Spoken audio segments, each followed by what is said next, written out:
paragraph 181, he says, for this reason, the EFF seeks an order from this court declaring that decision unlawful and setting the resolution aside. So it's a review. We all know the consequence of that. It may not be unreasonably delayed. And we make the submission that the EFF has disabled the court from deciding the application because there has been a patently unreasonable delay. There has been no attempt to explain the delay, and there has been no attempt to produce facts which show why the delay should be overlooked. Then on exclusive jurisdiction, the core complaint of the EFF is that the decision of the Assembly was irrational. Rationality is an obligation which rests on all who exercise public power. It's not an obligation which is specific to the National Assembly. The analogy is this: if the President takes administrative action and he breaches Paja, that doesn't bring it within the exclusive jurisdiction of the court, because the obligation to take lawful administrative action rests on all administrators. It's not an obligation that is specific to the President. Similarly, a challenge based on alleged irrationality doesn't trigger the exclusive jurisdiction of this court. The EFF does attempt to show that the application rests on a failure of the NA to hold the executive accountable, and that is a specific obligation of the National Assembly. But we say that the National Assembly has held the President to account. Firstly, the Speaker considered the motion, found it compliant with the rule, and referred it to an independent panel. The Assembly, through the Speaker, established an independent panel to investigate the matter. The panel conducted an investigation. The President was required to explain and justify his conduct in what became a public forum, effectively. The panel recommended that a Section 89(1) impeachment inquiry be proceeded with, and the National Assembly considered the recommendation and didn't accept it. So the procedures to give effect to Section 89 of the Constitution were operationalized, and the President was called to account. The EFF's complaint, real complaint, is that it doesn't like the result or the outcome of the process. It doesn't say the process wasn't followed. It says we don't like the outcome of the project, of the process, because the majority of the NA, by means of a vote, made a decision which it did not like. We say make the submission that that's not a failure to hold the President to account. We refer to what Chief Justice Zondo said in EFF 2, that paragraph 93, where he said, whether the National Assembly has held the President to account through a motion of no confidence in him or not cannot depend upon the result of the vote. You've held him accountable or you haven't held him accountable. The process was followed. The NA did hold the President to account in accordance with the laws. As to the exclusive jurisdiction of the court, we submit that the complaint of irrationality doesn't trigger the exclusive jurisdiction, and if the complaint of a failure to hold the President to account could trigger the exclusive jurisdiction, as a matter of fact and as a matter of law, the National Assembly did hold the President to account in accordance with the rules and the process designed for that purpose. That brings me then to the fundamental error committed by the panel. We submit that the rules create a multi-phase decision-making process. At each phase, there's a distinct question to be decided by a different decision-maker. Phase 1, the Speaker. The question the Speaker must answer is the motion compliant with the criteria set out in Rule 129A? Does it prima facie show that the President committed the impeachable conduct? That requires some consideration of credibility. It's not just enough to say, is it acceptable? Because, for example, if the complaint says the President, if a political opponent of the President died recently, and a complaint is laid that the President murdered his opponent, that would be an impeachable offense. But you've got to go further and produce some evidence to show prima facie there's something behind it. There must be something that will pass muster. That's the first phase. Second phase, must conduct an inquiry, it invites further information from members, gives the President RD, and it must answer its question. It must recommend whether sufficient evidence exists to show that the President committed the conduct. Then the third decision maker is the NA. It must decide whether to approve the recommendation and send the matter to the impeachment committee. The matters the NA must consider are not specified in the rule, and its questions will be whether it is persuaded by the panel's recommendation, and if so, whether it considers that the impeachment process should be initiated. It's a large and far-reaching decision. It involves more than rubber stamping what the panel has recommended, even if the panel's report is flawless. The fourth decision maker is the impeachment committee. It must conduct an inquiry to establish the veracity of the complaint, and if veracity is established, the seriousness of the charges. So there we are now into veracity and seriousness, and must make a recommendation to the NA. And the final decision maker, of course, is the NA. Its question is, should the President be impeached? And so each time there's a different decision maker with a different decision. And the mistake that the panel made was to consider that it had to answer the same question as the Speaker. The panel did this despite the fact that the question the rules require it to answer is different from the question that the Speaker has to answer. The Speaker must answer whether the motion and the evidence, not just the motion and the evidence, prima facie show that the President committed the impeachable conduct, and the panel must consider whether there's sufficient evidence that the President committed the conduct. And the obvious questions are these two questions. Firstly, why would the rules require two different actors to answer exactly the same question? What would the purpose be of that? Secondly, if Parliament did intend to require that these two bodies should answer the same question, then why did it use different language for each of them? It's a basic rule of interpretation that the use of different words demonstrates a different intention. It's got nothing to do with the situation referred to by Mr. Katz, where you have different countries having different standards for criteria for extradition, and a court has to decide whether they're equivalent.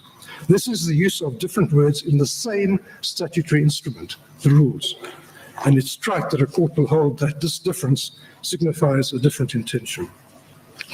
And so we submit that the panel ignored the careful step-by-step process and ignored the fact that the rules require different actors to answer different questions. The sufficient evidence test, the prima facie test, is a screening or filtering mechanism, prima facie impeachable conduct. In contrast, sufficient evidence is materially weightier because now you've got more evidence in front of you, and because it's the trigger for a possible impeachment inquiry. And we say, with due respect to the panel, that it asked itself the wrong question, and you don't get the right answer if you ask the wrong question. Certainly, we submit the Assembly was fully entitled to take the view that for this reason, amongst others, it would not approve the recommendation of the panel. There is nothing irrational or impermissible about that decision. The NA was performing its function as the third decision maker in a multi-stage process. And that brings me to a core submission which I need to emphasize. Ultimately, the question before this court is with respect, not whether the panel's recommendation was right or wrong. This is not a review of the panel's decision. The question is whether it was lawful for the Assembly, after a debate and a vote, to decide not to approve the panel's recommendation and not to send the matter to the impeachment committee. Incidentally, in the end, the Assembly didn't strike down the report of the panel. It declined to follow the panel's recommendations. And the EFF has failed to show what was unlawful about this decision of the committee, of the Assembly. Then the question of evidence. The panel was required to consider whether sufficient evidence exists. Sufficient enough evidence, actual evidence exists is in existence, not might be found if you conduct a further inquiry. The panel went beyond the evidence. It received and considered and reached conclusions based on, amongst other things, suggestions made, for example, by Mr. Fraser, allegations made by Mr. Fraser where he produced no evidence to support them, speculation and suspicions as to what the position might or might not be, statements by Mr. Fraser as to where there might be other evidence, and hearsay evidence which the panel considered without applying the well-known tests for when the rule against hearsay evidence may be deviated from. The panel relied on all of this material in reaching its conclusions. Again, the question before this court, we submit, is not whether the conclusions which the panel reached could be justified. The question is a fundamentally different one. It is, was the Assembly entitled to decide not to approve the panel's recommendation for this and for other reasons? The NA exercised its power as the third decision maker to decide not to refer the matter to the impeachment committee. We submit it was entitled to make that decision, and there was nothing unlawful about the decision.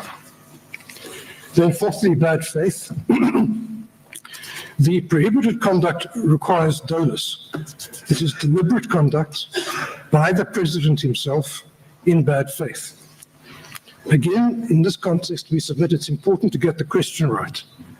The question is not whether the president acted correctly in all respects. It is whether, if he got it wrong in some respects, this is shown to have been deliberate and in bad faith. And that is most simply demonstrated by the debate in the report about the correct interpretation of paid work. The panel analyzed the question and it came to a conclusion about what the correct interpretation is.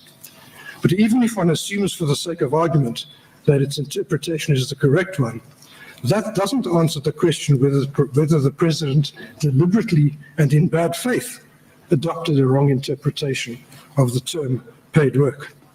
The president's farming activities have never been a secret. He's published a book of photographs of the particular breed of cattle in which he has a particular interest. It seems very unlikely that he deliberately and in bad faith ignored the law and then publicized his activities. Perhaps more likely is that he genuinely thought that he was entitled to act as he did, and he lacked dolus and bad faith. Again, the question is not whether the president's interpretation was right or wrong, it is whether his interpretation was in bad faith. And again, the critical question is whether the Assembly was entitled after debate to decide for this reason, amongst others, that the matter should not be sent to the impeachment committee. That brings me finally to the reasons Minister Lamola gave for opposing approval of the panel's recommendation. And the EFF asserts over and over again that in assessing the rationality of the NA decision, one can have reference only to what Minister Lamola said in his speech. The first thing I note is that the EFF has caricatured what Minister Lamola said. What he actually said is summarized in the ANC's answering affidavit, supplementary volume 3, pages 862 to 868, paragraphs 68 to 70. Volume 3, pages 862 to 868, paragraphs 68 to 70. But the EFF, with respect, gets the point wrong. The test for rationality is objective, not subjective. It's not whether an individual, Minister Lamola, subjectively asserts a rational connection. It's whether objectively there was a rational connection between what was done and the power. And in the Mortal case, Justice Kampepe said this on behalf of this court at paragraph 69. She said, "The principle of rationality requires that every exercise of public power, including every executive act, be rational. For the exercise of public power to meet the standard, it must be rationally related to the purpose for which the power was given. It is also well established that the test for rationality is objective and distinct from reasonableness," close quote. So the question is whether there is an objectively rational basis for the decision, not what the subjective view was of a particular decision maker, 1 out of 400, Minister Lamola. In any event, In this case, 214 members of parliament voted against accepting the recommendation of the panel. One could never apply a subjective test to 214 people, find out what the subjective intention and reason was of each one of those. Each of them would have had their own subjective reasons and their own subjective views about the reasons for the decision. The speech of Minister Lamola was not an affidavit subscribed to by 214 members of parliament, each of them saying, these are my reasons and these are my only reasons. And so the attempt by the EFF to straitjacket the defense to this application into one part of what Minister Lamola said is simply wrong in law and wrong in logic. I need to make a key underlying proposition to all of this, which I wouldn't like to be lost, and that is when the National Assembly makes its decision, it has a residual discretion. This is addressed in our heads of argument in paragraph 61 to 62. The sorts of matters that the NA may consider in the exercise of its discretion are set out in paragraph 61. So then I do have time, to my surprise, to respond to what Mr. Katz said. I'm not going to respond to it in detail, to the new, what is actually a new case, which is attempted to make out in oral argument, and which it seems he's still trying to work out. I will make only one observation. His submissions with regard to the assemblies, his submissions deal with the National Assembly's carrying out of its functions, deal with them as if they were administrative action. For example, if political considerations enter their decision-making, the decision is invalid. Or for another example, if there are a number of possible reasons for the National Assembly's decision, one bad reason will invalidate the decision. Those are administrative law doctrines. This was not an administrative decision. This is not administrative action. It's also not executive or legislative action. This is the exercise of a sui generis constitutional power. It's a power conferred by the Constitution, which is neither administrative, nor executive, nor legislative. And you can't just import administrative law doctrines into this decision and say, because you've breached a rule in Paja, you failed to have regard to relevant considerations. You've made a bad decision. You've had a bad decision mixed up, bad reason mixed up with the good ones. Political considerations have affected you.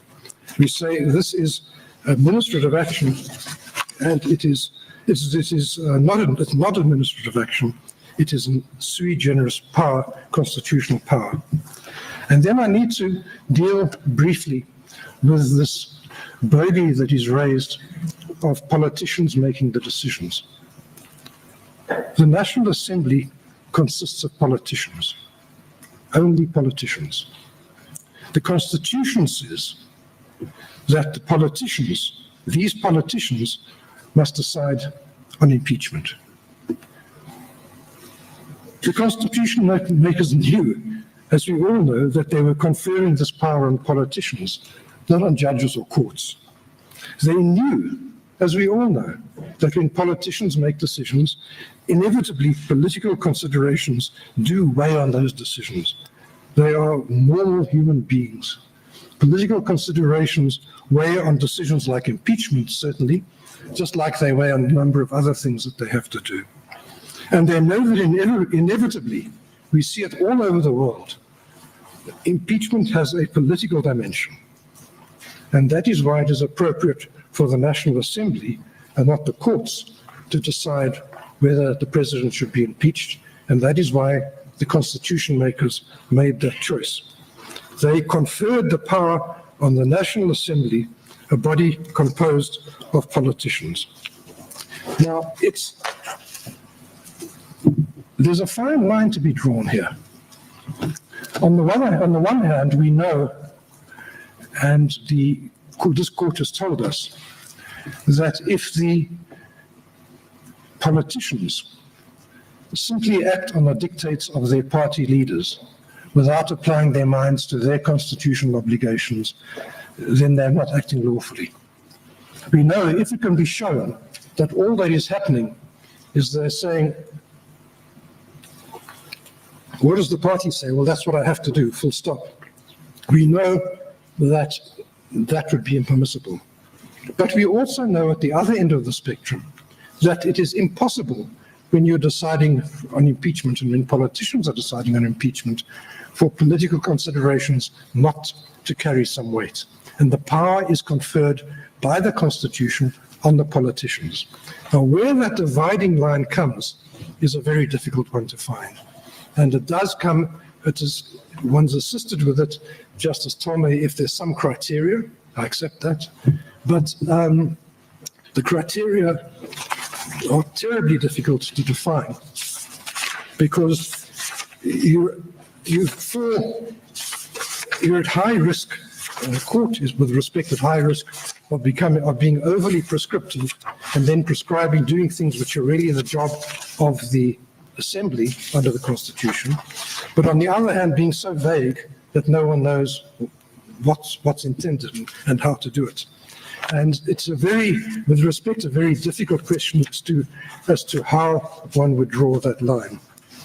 But we do say this, that if criteria are to be determined, they have to be broad, and we say that it would be wrong to prescribe that political considerations are irrelevant. It would be unrealistic, and it would be wrong, and it would be inconsistent with what the Constitution does, which is give the power to politicians. If the Constitution makers had wanted this to be a decision made on cold legal facts and cold legal decision making, it would have given the decision to the judges. But it didn't do that because impeachment is not just a legal process, it is also a political process, and there's no getting away from it, and we have to be realistic about that. And so the question was asked of our learned friend, Mr. Breitenbach.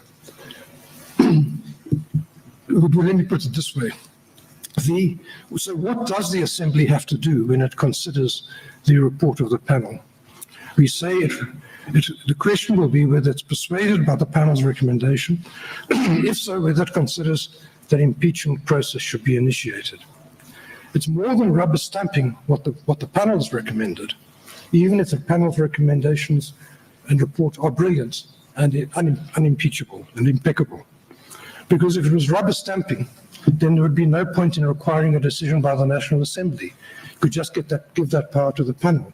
But that would be inconsistent with what the Constitution requires. The Constitution requires the Assembly to decide whether there is impeachable conduct, or whether there should be an inquiry into impeachable conduct. And so, for example, let me give a simple example of this. Let's assume that the panel finds that the President's committed conduct which is impeachable. The Assembly may take the view that even though sufficient evidence has been found of that conduct, the conduct is not so serious that it should result in impeachment. And that's not a legal question, that's a political question. The finding is made by the panel that the President has behaved improperly in some fashion. That's a matter on which lawyers, using well-known techniques, can decide and decide well. The question whether that misconduct, if proved, should result in impeachment is not a matter on which three very learned lawyers sitting in a panel have either the knowledge or the skills or the training to decide. It's a political question. And that's why the power to make the decision about impeachment is given to the politicians. And we say that so even at the first stage, even when the National Assembly reviews the panel report, one of the things it may say is we see the President has behaved very badly, and we see that it's been shown. But for this, impeachment is such a serious consequence for the nation as a whole that this is not the sort of conduct that justifies impeachment. That's a judgment you have to make, and we say, I make the submission that there is no basis for saying that that's something which is solely in the hands of the panel. It is a decision which is not purely a legal question, it is a policy or political decision. And that's why the power is given to the Assembly to decide impeachment. And that's why, as this court has held, it's the Assembly that must decide whether the matter should proceed to an impeachment committee. Because that, having an impeachment committee putting the president on trial is a far-reaching action with unpredictable consequences. And the politicians must take responsibility for those consequences. They must make a decision and they must take responsibility. And so for all those reasons, we respectfully submit that the application, the challenge to the decision of the National Assembly must fail. It is too late. It doesn't trigger the exclusive jurisdiction of the court. It's based on a fundamental error committed by the panel. It would be. It's based on evidence which is not evidence. It's based on allegations, bad faith, etc. And we submit that the application, insofar as it deals with the decision of the National Assembly, should be dismissed. Can I just say one more thing about delay? The question strikes one, obviously. The decision was made in December of the National Assembly, was in December 2022. The review application was brought in February 2024. What happened? What happened, we know, is that an election was about to happen. And this was part of the EFF strategy. It's a legitimate strategy, and to advance its political cause. That's why there's such a delay, and that's why the application was brought when it was. It was brought not because of the December decision, it was brought because an election was about to happen, and this was an opportunity to make hay. Chief Justice, those are my submissions. Thank you, Mr. Butler. Mr. Butler, let us assume that the panel refers to prima facie or prima facie evidence, but in its definition of that concept, it defines it exactly as you would define sufficient evidence. As a matter of principle, would you have any problems with that? No, we would have problems, Justice Madlanga, because in the context of this rule, prima facie and sufficient evidence plainly have a different meaning. And so the moment you say they're the same, you're setting off on the wrong footing. And so if you want to read the rule in its context, those phrases, those terms in their context, we say it's clear that they have a different meaning. And so it can't be done to say, well, I think they're the same. If you say, I think they're the same, and I deal with them as if they're the same, then you make an error. No, I'm not just saying the panel would merely be saying they are the same. I'm going further and saying, in their definition of prima facie evidence, they go on to define it exactly the same way as you would define sufficient evidence. If you still have a problem with that, would that not be engaging in form over substance? If the test they applied was sufficient evidence, properly understood, properly interpreted in the context of this rule, then there could be, I wouldn't have that complaint. But I would have a complaint, the complaint I have is that they say these two are the same. And the test applied by the speaker and the test applied by the panel are the same, and we say that can't be so. Let us look at paragraph 75 at page 90 of volume 1, where the panel says this. In the Page con- nine, sorry, what? 90. 90. 9 tie, as they would say at the bar, which I never understood. I think that's what you do when you're throwing darts, yes. Page 90. Yes. There, the following appears: in the context of the scheme for the removal of the president from office, we therefore construe the phrase "whether sufficient evidence exists" to mean whether, based on the information received, the president has a case to answer. What problem do you have with that part of the formulation?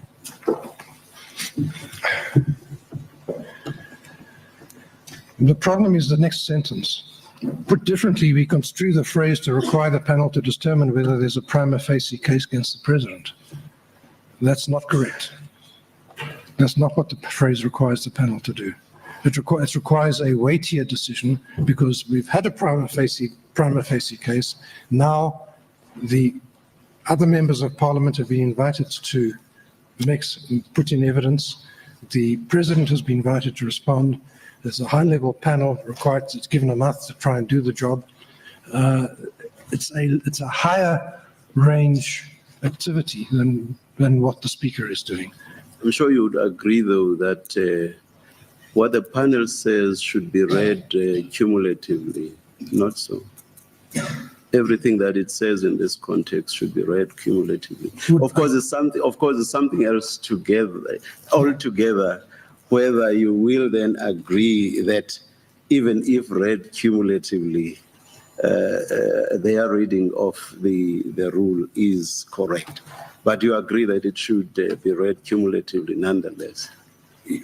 I'm not sure, Justice Madlanga. Okay, let me just continue. Let me leave out the theoretical question, as it were. Let's go to 76, same page.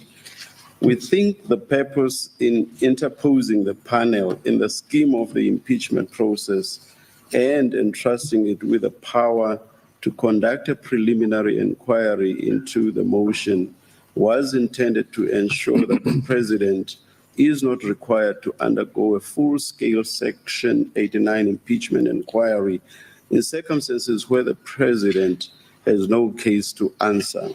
That step must never be taken lightly.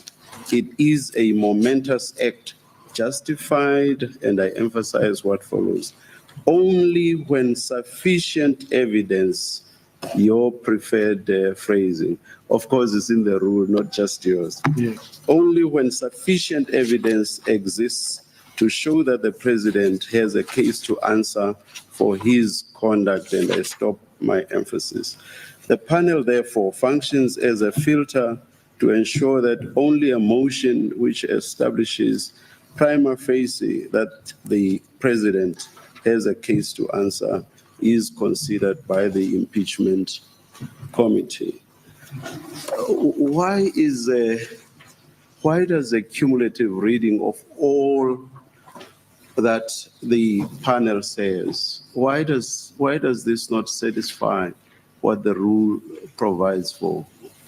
Well, the test in the rule is whether sufficient evidence exists to show that the president committed impeachable conduct. That's the test. Not that he has a case to answer. Sufficient evidence exists to show that the president committed a serious violation of the constitutional law, etc., etc. The case to answer relates exactly to what you refer to. Well, that is the itemized bases for impeachment, serious misconduct, and the other two. That's the case to meet, is it not? Well, Justice Madlanga, the difficulty is that with due respect to the panel, it mixes the two concepts up, which are quite distinct.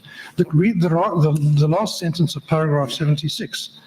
The conduct functions as a filter to ensure that only a motion which establishes prima facie that the president has a case to answer is considered by the impeachment committee. 75, the panel to determine whether there's a prima facie case. We say that a prima facie case is something less than sufficient evidence to prove. Something less than that. Let me move on to something else altogether. The question of the actual nature of the evidence. Yes. That is where your client complains, amongst others, about hearsay evidence and other forms of evidence that would, as I understand the argument, ordinarily not be acceptable in a court of law. As a matter of principle, must evidence that is admissible in a panel of this nature be the sort of evidence that is admissible in court and nothing less? No, I wouldn't go that far. For example, if there was a signed statement, not on oath, the panel could surely have regard to it. If there was a document which on the face of it appeared to be genuine, the panel could surely have regard to it, even though there wasn't yet a chain of possession shown. So I don't submit that the panel is sitting as a court. It's not submitting as a court, and it's not applying the court's criteria, but it is having regard to evidence, and the evidence is broader than in the affidavit or sworn testimony, but it is narrower than suggestions were made by Mr. Fraser that what really happened was the following. With due respect to the panel, they had no business considering suggestions by Mr. Fraser as to what happened when Mr. Fraser had no knowledge and didn't claim any knowledge of what had happened. No, the panel had regard to allegations made by Mr. Fraser when he produced no evidence to support them and didn't say there was a witness who would support them and this is who the person was. The panel, with due respect, had no business having regard to those sorts of things. It went beyond, and it went beyond the extended notion of evidence, which I say was permissible, Justice Madlanga. Would you say the type of evidence admissible in, for example, commissions of inquiry would be the sort of evidence admissible before the panel, or Justice not? Madlanga, I don't like thinking about commissions of inquiry. Once bitten, twice shy. But yes, that sort of thing.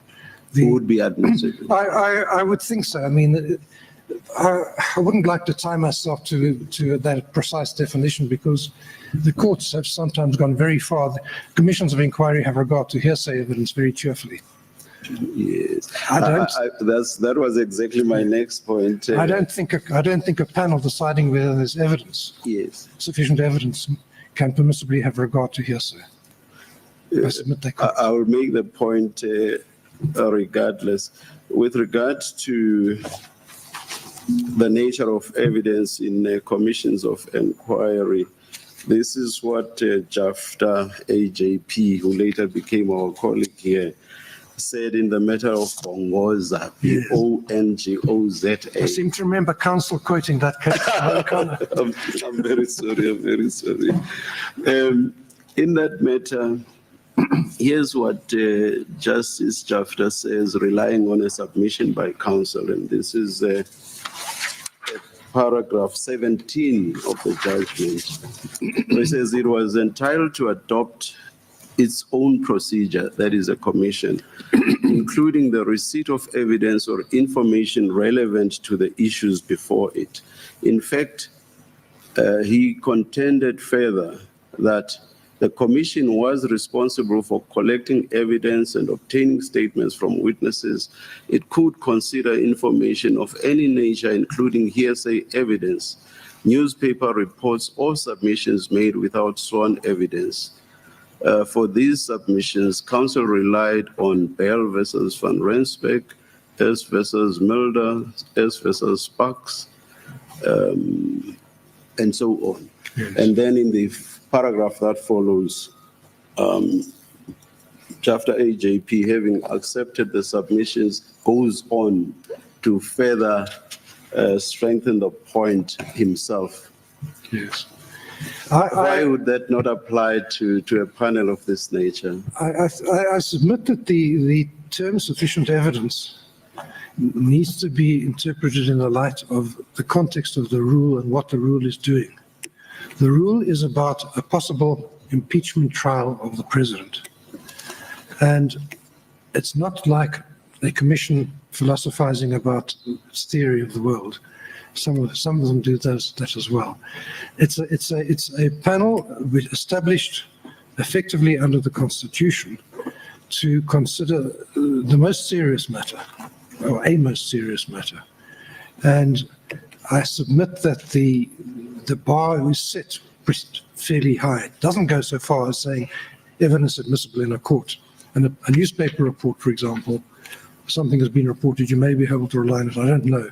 But whereas it seems from the authorities that a commission has pretty well carte blanche as far as hearsay is concerned, I submit that wouldn't apply to a panel. So the panel is somewhere in between. Somewhere in between. The court is up there, then panel, and then commission way below. Precisely so, Justice Matanga. Thank you very much, Mr. Padlender.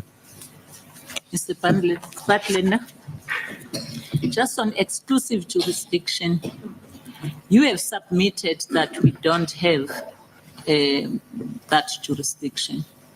I beg your pardon? You have submitted that we don't have exclusive jurisdiction. Yes. And it is because you are saying that what the EF case boils down to is that it doesn't like the decision that was taken by the National Assembly. And my question then is whether we should look, when we determine the jurisdiction, whether we have exclusive jurisdiction or not, we should look at the pleadings of the EFF. Yes. And if we look at the pleadings of the EFF, I'm referring you to 14.2, page 10 of the founding affidavit.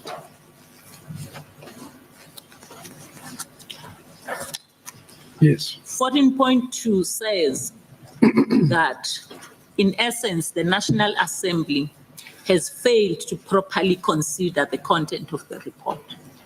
So they are not saying that they are not happy with the outcome. They are saying that the National Assembly failed to properly consider the content of the report. If you can comment on that and say why the fact that they've made that allegation does not clothe us with jurisdiction.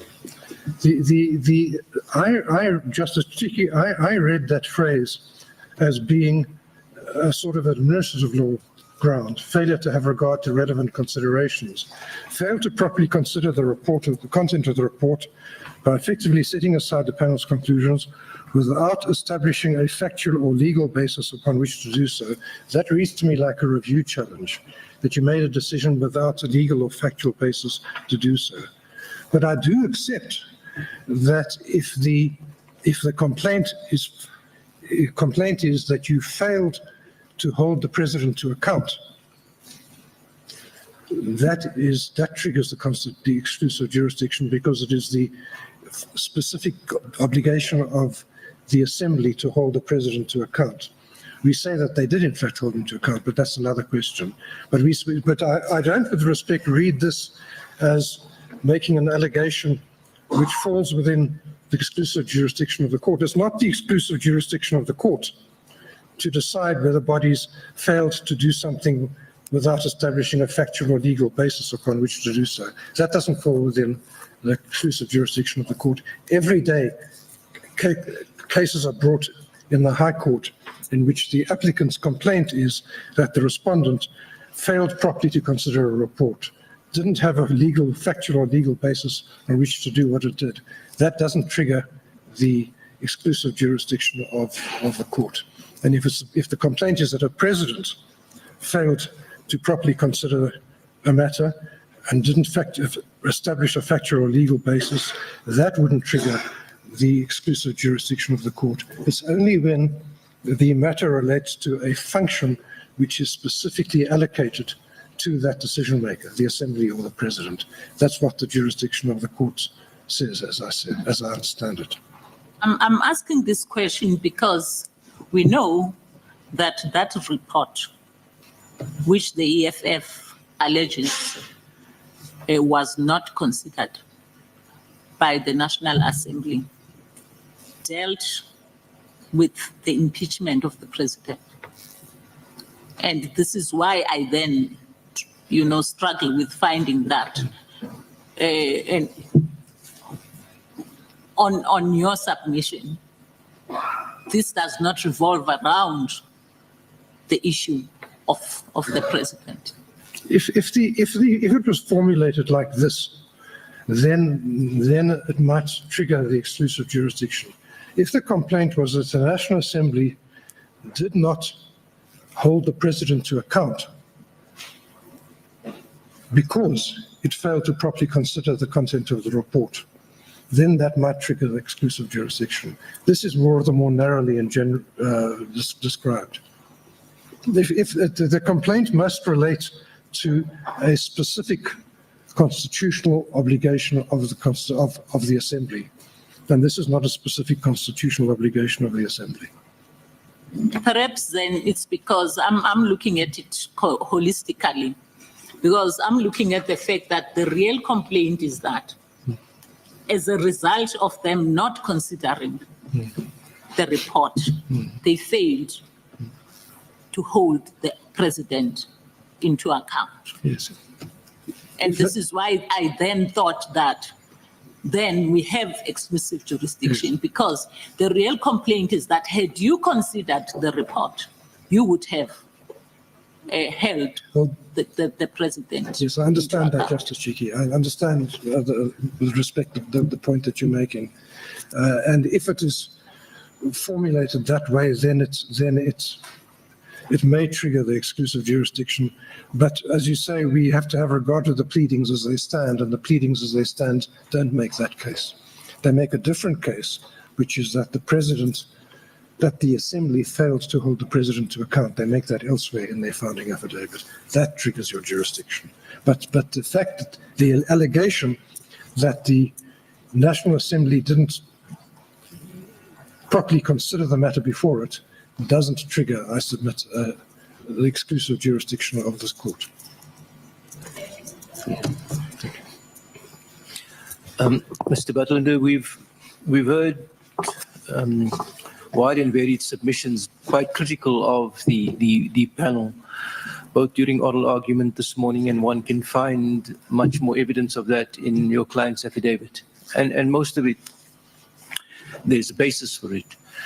But it seems to me that looking into the future, it might always be quite easy to impugn a report of an independent panel for reasons not associated with the expertise of the panel, their diligence, or their industry, simply because of the convoluted manner in which the rules have been devised.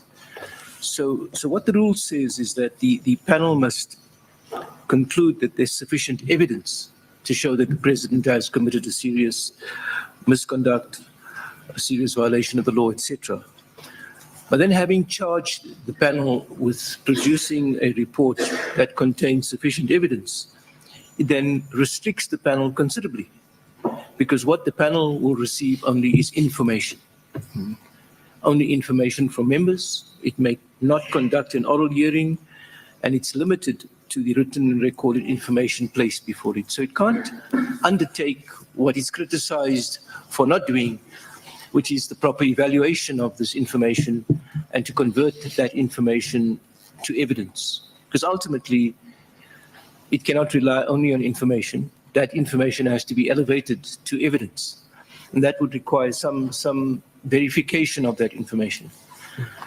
And so one almost senses the anguish of the panel. If you look at paragraph 94 Yes. in volume 2, and that's at page 98. And while the panel is referring to Mr. Fraser's statements, I think they may well be a reflection of its general frustration. It says, while Mr. Fraser's statements provide information that may help to verify the truthfulness or otherwise of his allegations, the present process does not permit the panel to investigate these matters. So it has this information, but it may not investigate them. This, of course, does not mean that we must blindly accept the information contained in Mr. Fraser's statements in the hope that it may and probably will be verified. Nor does it mean these allegations must be ignored. So it sets up the two positions that it finds itself in. And then finally, it says fairness dictates otherwise. But sadly, that otherwise is not to be found in the report. And so this may be a reflection of a structural difficulty. Yes. That panel bring us evidence, Yes. but you're confined to information. And the panel tries to grapple with this at 94, but doesn't seem to provide an answer to it, except to suggest that the answer lies somewhere else. Yes. So Would you agree that that's I a do systemic agree with issue? that. I do respectfully agree with that approach, Justice Collepin. It seems to me the panel is given a difficult job because it's required to make findings about sufficient evidence when it's not really given all the tools which are necessary to find sufficient evidence. And then it has a finding which can have far-reaching and cataclysmic consequences. And so it's the panel's job is a very difficult one. And when we criticize it, we do it recognizing that, but the criticisms really don't go to the question of whether the panel did the best it could under the circumstances. That's not the issue, or even whether what the panel found was right or was wrong. The question is whether the Assembly, when it decided not to accept the recommendation and said, well, I see all these problems in this report, was entitled to do so. And we say it was entitled to do so. It was not for the Assembly to say, well,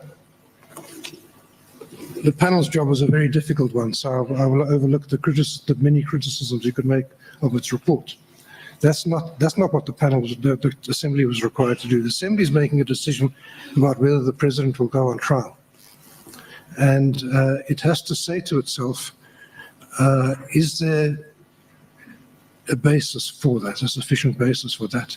And it's not, and the question is not whether the panel was right in what it said, and not even whether the Assembly was right in the decision it made.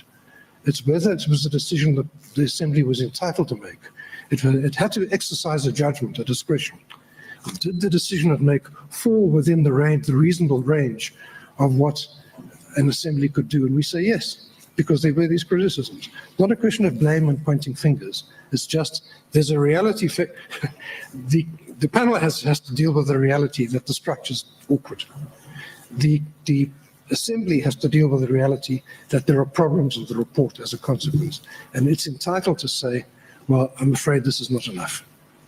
I accept that, Mr. Butler, and perhaps even in the context of this case, Yes. that may well be an outcome that is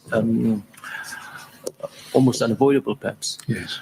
But does it not raise the problem that the Assembly is entitled to say that this report is flawed in these respects, but in truth and reality, the origin of those flaws are the rules that the very same Assembly. Yes, that's true. So, it's almost like, well, you can't have both your cakes and eat them.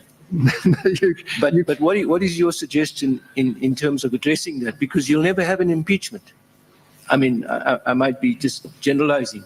Well, But if these you'll have an impeachment when there is clear evidence of the offences. But if the panel is hamstrung in coming to the conclusion that there's such evidence, because Well, sometimes there will be such evidence. Sure. Sometimes the complainant will produce such evidence, and sometimes the other members of Parliament will produce such evidence. It's quite conceivable, but one has to deal with the reality of the situation as it stands. I understand and with respect accept the point that you're making, Justice Collepin, but at the end of the day, the question that is before the court is, was the Assembly entitled to say, in the light of the defects and problems in the report, whatever the cause may have been, should we refer this matter to the, rely on this, to follow the recommendation to refer this to the impeachment committee and trigger something very consequential?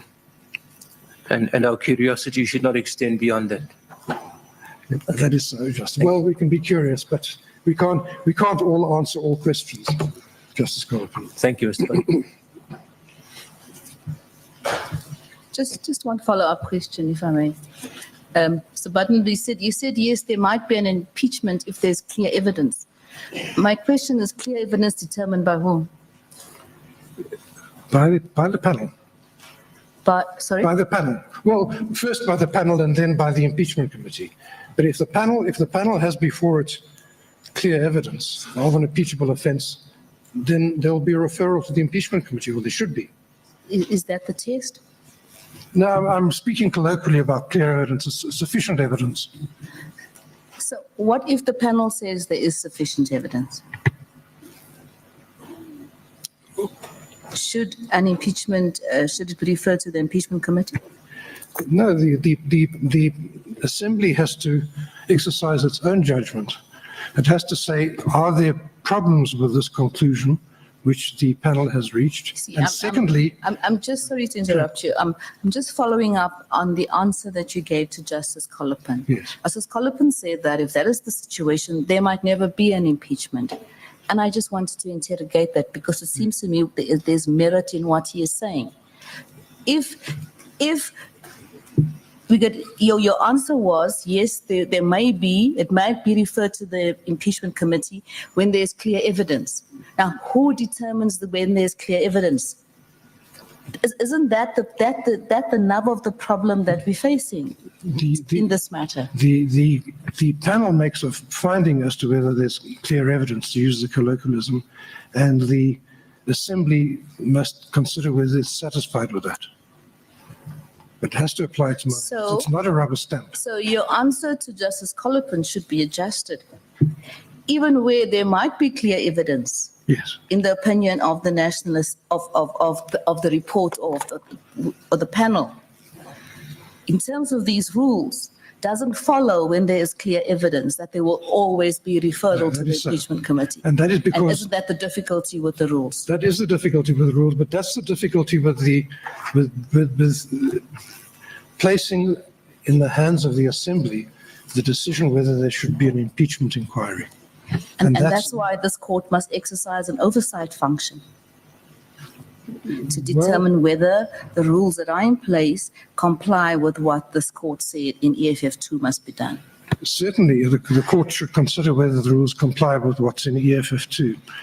But what EFF2 said in the passage referred to by a number of the justices this morning is that the assembly must decide whether the impeachment process should proceed. The assembly must decide whether there's a case which must be taken on impeachment. And if that's what the Constitution requires, then we are in a situation where the assembly is entitled to second guess.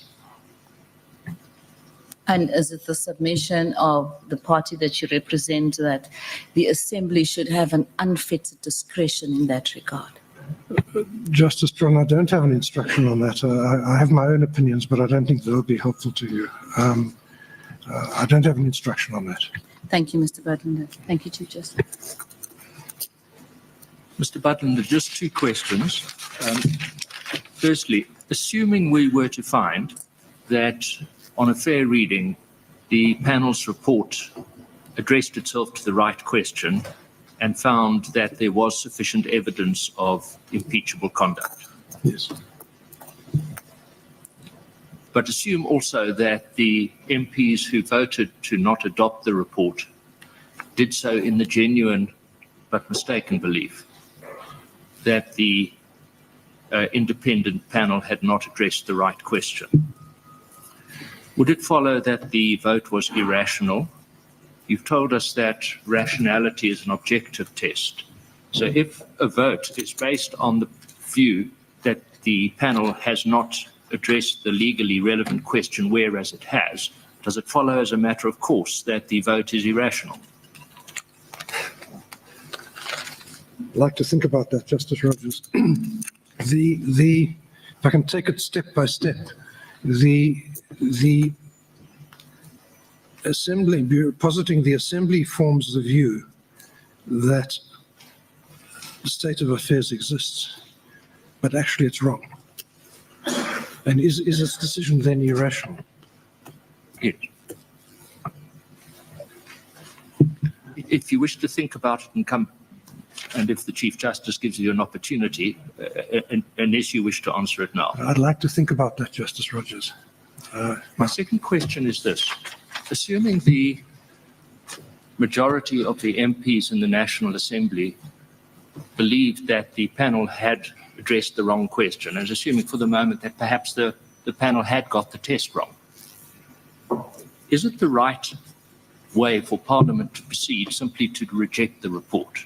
Let me give you a couple of hypothetical examples. Say that an impeachment motion alleging really serious conduct is referred to a panel, but the panel just doesn't report. It's delinquent. Yes. Presumably the answer would be, well, that can't be the end of it. You must then establish another panel.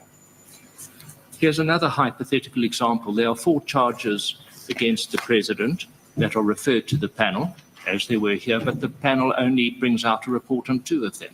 The answer would surely be it must go back to the panel and members give a report on those 2, Yes. the other 2.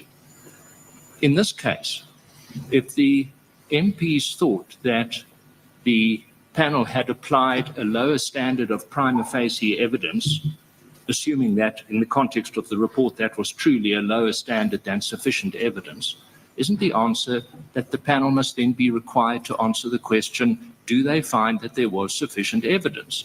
And for example, one of your criticisms, I think it is perhaps a fair criticism on the first charge, the earning of,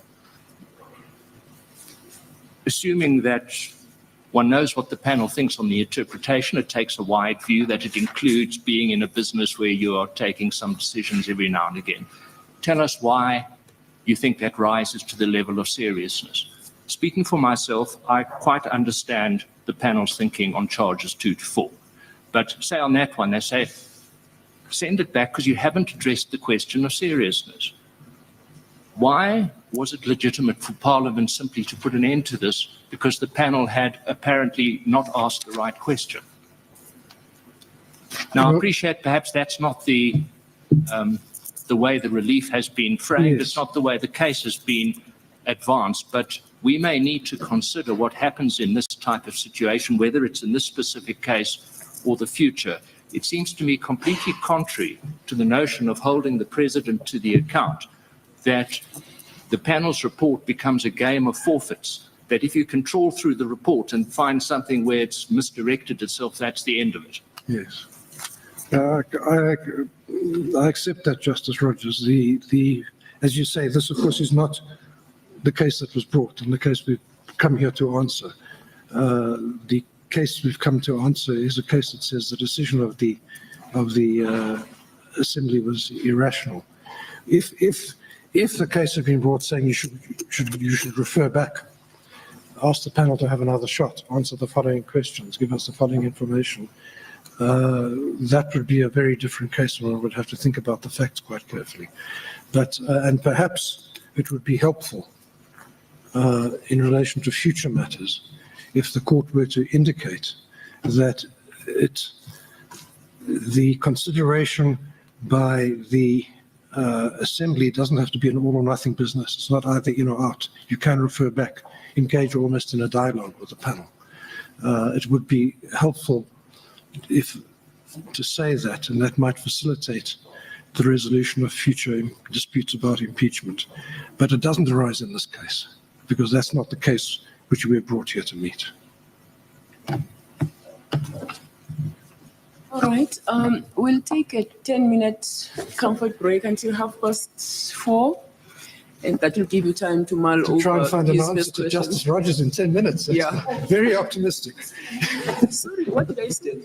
I'm looking at that. Thank you. Thank you, Chief Justice. 10 past 4. It's now 4 o'clock, 10 past 4. Thank you, Chief Justice.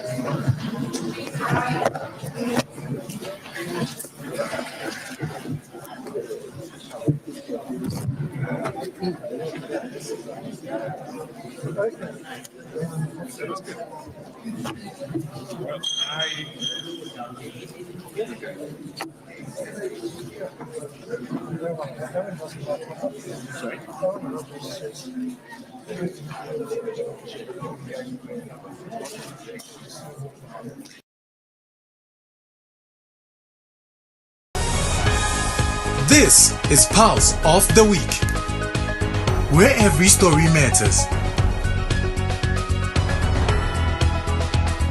From breaking news that shakes us, to the voices that inspire us, we bring you the heartbeat of our community.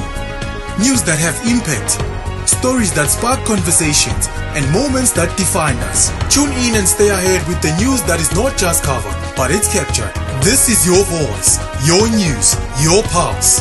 Welcome to the future of radio. VM Radio. #welcome